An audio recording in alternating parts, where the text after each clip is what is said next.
观众朋友好，这里是大时局，我是王真。李军曾经放过狠话，手机要对标苹果，汽车要挑战特斯拉。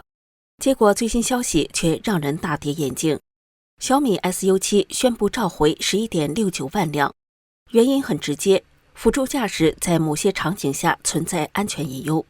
问题是，这已经不是第一次，从高速路事故争议到气囊、坡车、车锁的各种故障，外界早已议论纷纷。特斯拉靠安全和技术在全球立足，小米却一次次用 OTA 升级当挡箭牌。那么问题来了，这场中国黑马与全球老大的对决，小米真的有实力追上特斯拉吗？还是只是靠话题和热搜撑场？小米汽车19号官宣要召回 11.69 万辆 SU7 标准版的电动汽车，原因很直接，有些车在开启 L2 辅助驾驶时可能会增加碰撞风险，存在安全隐患。大家可能还记得，在这之前其实就出过事。2025年3月，安徽高速上一辆 SU7 标准版在开启辅助驾驶时出了严重事故，车子不仅撞了，还直接爆炸燃烧，导致3人当场身亡。这起事故当时就把小米智驾的安全问题推到了风口浪尖。于是9月19号，大陆国家市场监管总局官网发布公告称，小米已经按照缺陷汽车产品召回管理条例的规定，备案了召回计划。根据公告，召回范围是2024年2月6号到2025年8月30号生产的部分 SU7 标准版的电动车，总共 11.69 万辆。为什么召回？官方说得很清楚，在 L2 高速领航辅助驾驶开启的某些情况下，系统对极端特殊场景的识别和处理可能不到位，如果驾驶员没能及时接管，就有可能增加事故风险。小米的解决办法是通过 OTA 软体升级来修复隐患，而且是免费的。至于通知方式，会用简讯、App 推送等方式告知车主。李军稍早却在微博将本次召回形容是小米汽车 OTA 秋季大升级。这2条消息一出，网上就炸开了锅。召回变升级，这风向带的佩服。小米苏七召回事件也太魔幻了吧！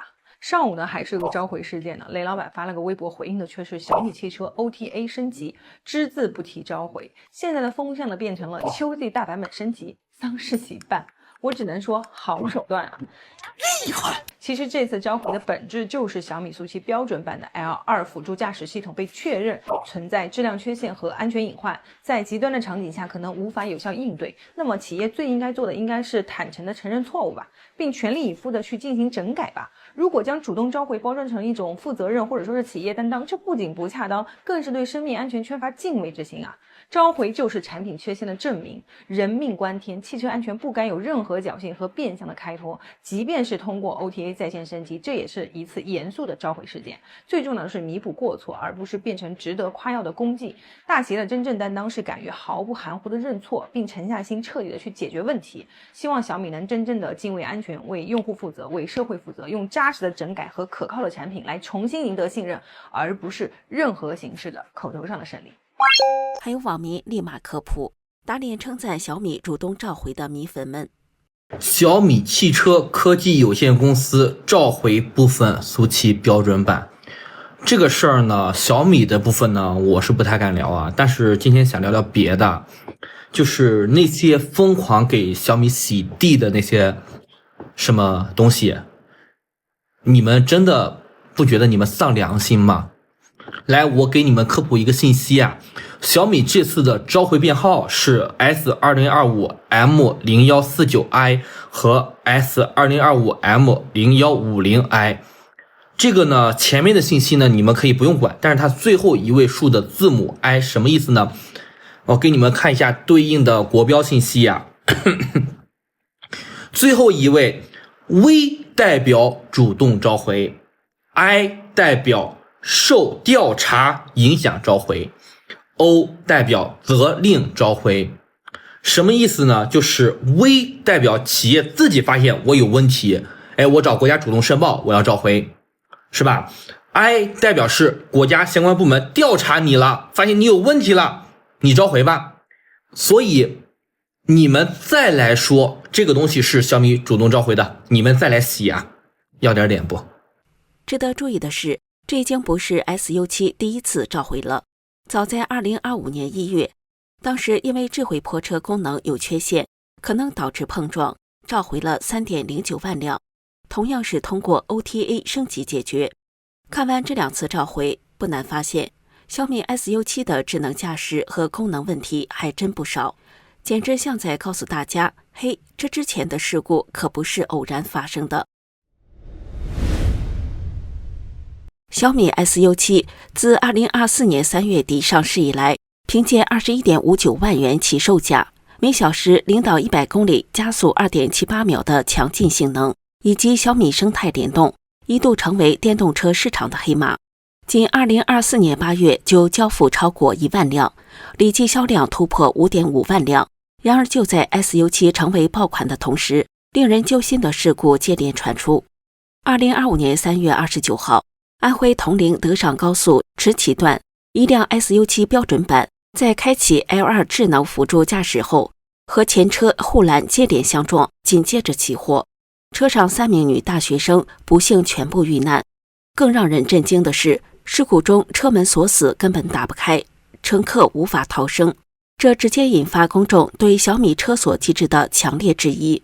小米事后公布了细节，碰撞时速大约每小时120公里，起火源头是电池包损坏。官方还称系统其实发出过预警，但驾驶员没有及时干预。不过调查显示，问题恐怕不止于此，这家系统对极端路况的预判能力确实存在不足。再看第2起，2025年2月，山东一条高速上，一辆 SU7 以每小时133公里的速度越线逆行，直接跟对向的一辆本田车正面猛撞，结果很惨烈，造成4死2伤，其中1人重伤，1人轻伤。虽然事故表面看是驾驶员操作失误，但碰撞后 SU7 气囊没有完全弹出，引发稳定性质疑。除了这些大新闻，社交媒体上还流传着一堆车主的吐槽和投诉。有人说后驱车牵引力不足，一打滑就容易侧滑；也有人遇到新车刚刚开20多公里，悬架就故障，直接导致失控。还有车主抱怨自动泊车功能失灵，结果停车时剐蹭碰撞不断等等。本来想支持一下雷总，但是这刚买半个月的苏七出了点小毛病，充电盖打不开了，把车送去 4S 店修，修好了回来一看，天塌了，全都是划痕。这车里里外外都被拆过了，前后备箱也都被拆过了，底下托盘也裂开了，我人也裂开了。你看这轻轻一掰就飞了，顶棚的螺丝也拧了，这螺丝也都被拧过了，这我找谁说理去啊，家人们。事故还在持续上演，但回过头看， SU7 一上市就没少惹争议，尤其是那场抄袭风波，不少网友直言，这车怎么看都像是在高仿保洁时 Taycan 和特斯拉 Model 3。先说前脸，SU7 的无格栅设计，加上低趴的车头，怎么看都像是把 Model 3拿来描了一遍。轴距方面 ，SU7 为3000毫米，Model 3为2875毫米，略长一点，但整体流线型轿跑的感觉让人忍不住想说，加长版 Model 3就是它了。车门也没闲着，半隐藏式电动弹出门把手，几乎和 Model 3一模一样，开关间的视觉效果非常接近。车尾灯组更是让人一眼认出亲戚，细长光带造型，被网友称系为简化版 Model 3。社交平台上吐槽声此起彼伏， SU7 逆向工程痕迹明显。腾讯新闻评质直接给了回应，小米直接拿特斯拉模板改了尺寸。李军虽然站出来辩解说 SU7 每个细节都推敲过，没有一个是抄袭的，但也承认 SU7 是瞄着特斯拉 Model 3来做的。雷军在发布会直言不讳，小米 SU7 就是瞄着 Model 3来做的。虽然短时间追不上特斯拉，但小米电池大，并直接放上了与 Model 3的参数对比图。而在空调江湖多次交手的小米劲敌格力董事长董明珠也毫不客气，他早在2019年就直言小米是小偷集团，2024年更在股东会上质疑小米空调销量第一的说法。你的技术是什么？顺便瞄准 SU7 开炮。小米汽车烧死人，你们看到了吧？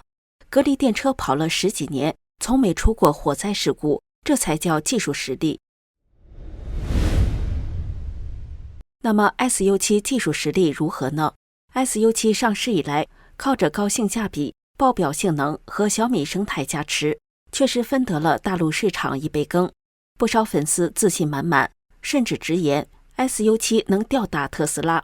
先别激动，咱们冷静看看现实。先说电池，特斯拉的电池管理系统可是全球顶级，温度一样的情况下，特斯拉跑个400多公里没问题。其他车呢，大概只能拼个300多公里。车机呢，特斯拉直接用 AMD 锐龙晶圆，你家电脑里可能就有一块，但只有特斯拉敢把它搬上车机，顺便还能玩各种3A 大作。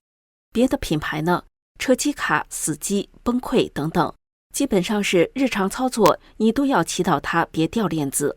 再说车身，特斯拉在安全上可真是拼了，主要安全部位全用700兆帕玛实体钢，屈服强度比坦克、航母钢板还硬。这也是为啥它在一次次事故里，车身还能保持没事人的样子。操控体验呢，全球顶尖，电门零延迟，踩下去就来。底盘带来的路感和直线性清晰的跟激光似的，人车合一，根本不带商量的。说白了 ，SU7 想吊打特斯拉，先做好心理准备，这几关还得过得漂亮才行。说回中国的电动车行业，现在真是内卷到骨子里，产能爆棚，价格战开到火花四溅，利润一路往下滑。2025年的数据告诉我们，上半年 EV 市场销量还在涨，渗透率已经 25%， 可单车利润呢，从2023年的 1.7 万元掉到2025年的第一季度的 1.3 万元。说白了，多数中小品牌亏得连喝水的钱都不够。过去2018到2025年间，倒闭的 EV 公司超过400家，剩下的活跃品牌顶天也就100到130家。业内预测，到2030年，真正能赚钱、活得下去的也就15家左右。在这种血雨腥风的环境里，小米算是杀出了一条血路。但下一步呢？它能在下一场由官方操纵的出口海啸里站稳脚跟吗？目前小米 SU7 还没卖海外市场，你想买，抱歉，先在国内排队吧。不过小米集团总裁卢伟冰在 MWC 2025上信誓旦旦地说，计划2027年正式把 SU7 送到全球市场，欧洲是重点。听起来很美，但现实总有点扎心。别忘了，欧盟和美国可不是吃素的。早在2023年10月，欧盟就开了反补贴调查，说中国电动车价格压得太低，随后还征了临时关税，比亚迪 17.4%， 吉利 20%， 上汽集团最惨 38.1%， 美国更狠，直接把关税从 25% 一口气提到 100%， 可能潜在买家直接吓得转身走人。再加上海外消费者天生谨慎， SU7 的回收和事故新闻一出，瞬间就成了质量不稳的代名词。结果呢，买家很可能直接投向成熟大牌，比如特斯拉。观众朋友们，你们说说，这 SU7 真能在海外抢到一席之地吗？还是说它只能在国内继续刷存在感，做一波热搜新闻呢？这里是大时局，感谢您的陪伴与思考，请订阅、分享并打开小铃铛，和我们一起在动荡中坚守真相，在黑暗中点燃希望。